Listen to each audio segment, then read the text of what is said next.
ಹರಿ ಓಂ ನಮಸ್ಕಾರ ಎಲ್ಲರಿಗೂ.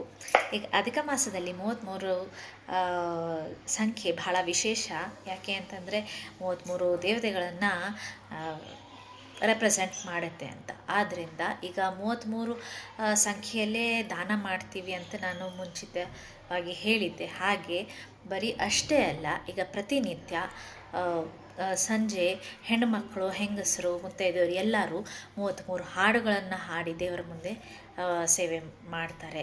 ಅದಲ್ಲದೆ ದೇವರ ಮನೆಯಲ್ಲಾಗಲಿ ಅಥವಾ ತುಳಸಿ ಕಟ್ಟೆ ಮುಂದೆ ಆಗಲಿ ರಂಗೋಲಿ ಸೇವೆ ಅಂತಲೂ ಮಾಡ್ತಾರೆ. ಅಧಿಕ ಮಾಸ ರಂಗೋಲಿ ಅಂತ ಹೇಳ್ತಾರೆ.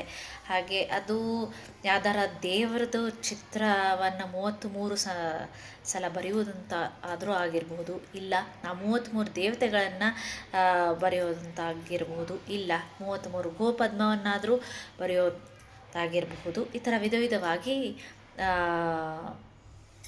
33 ಸಂಖ್ಯೆಯಲ್ಲಿ ರಂಗೋಲಿ ಸೇವೆ ಅಂತ ಕೂಡ ಮಾಡ್ತಾರೆ. ಈಗ ನಾನು ಪ್ರತಿನಿತ್ಯ ಬಿಡಿಸುವಂತಹ ಅಧಿಕ ಮಾಸ ರಂಗೋಲಿಯನ್ನು ನಿಮಗೆ ತೋರಿಸ್ತೇನೆ. ಇದು ನಾನು ನಿತ್ಯ ಬಿಡಿಸುವಂತಹ ಅಧಿಕ ಮಾಸ ರಂಗೋಲಿ. ಮೇಲೆ ಶ್ರೀ ಬರೆದು ಶಂಕುಚಕ್ರದಿಂದ ಬರೆದು ಈಗ ಅಷ್ಟಾವಸುಗಳು 8 ವಸುಗಳು, ಹಾಗೆ 11 ರುದ್ರರು, 12 ಆದಿತ್ಯರು, 2 ಅಶ್ವಿನಿ ದೇವತೆಗಳು.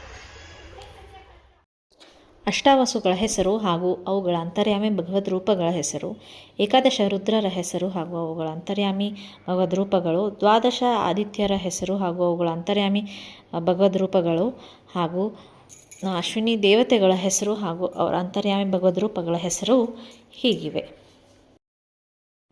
ಅಪೂಪ ದಾನದ ಸಮಯದಲ್ಲಿ ಭಗವದ್ ರೂಪಗಳ ಹೆಸರು ಶ್ಲೋಕದ ರೂಪದಲ್ಲಿ ಈಗ ಸ್ಕ್ರೀನ್ ಮೇಲೆ ತೋರಿಸ್ತಿರೋ ಹಾಗೆ ನೀವು ಹೇಳ್ಕೊಳ್ಳಬಹುದು.